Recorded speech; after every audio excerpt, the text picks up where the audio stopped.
الاحساس ديالك وانت كتمدد العقد ديالك مع الدفاع الحسن الجزيري؟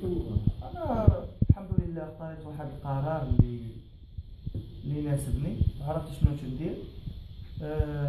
جاوني بزاف ديال العروض من برا وخارج الوطن، وانا اختاريت الدفاع الحسن الجزيري لانني كنعشق الدفاع الحسن الجزيري. درت واحد السنه اضافيه،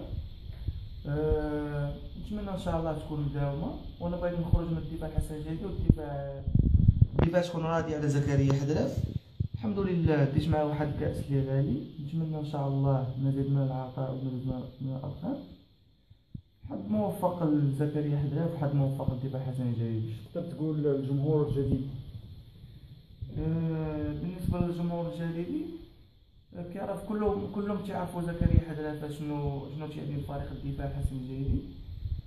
هاد السنه ان شاء الله اللي زدت انا راضي عليها. خليت بزاف ديال الانديه اللي غراوني عطاوني بزاف ديال الحوايج، عطاوني لا فلوس لا اي حاجه، ولكن انا ما تغريتش.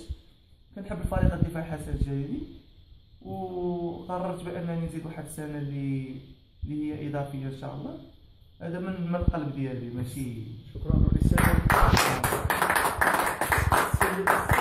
الاستعداد ديالك وديال فريق الدفاع الحسن الجزيري المقابله المقبله ان شاء الله اللي غتلعبوا ضد فريق الرجاء البيضاوي؟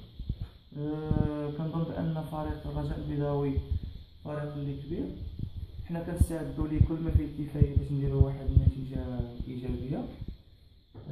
ان شاء الله نتبعوا التعليمات ديال المدرب ديالنا طارق مصطفى باش نجيبوا واحد النتيجه ايجابيه من مدينه الطرابلس ان شاء الله.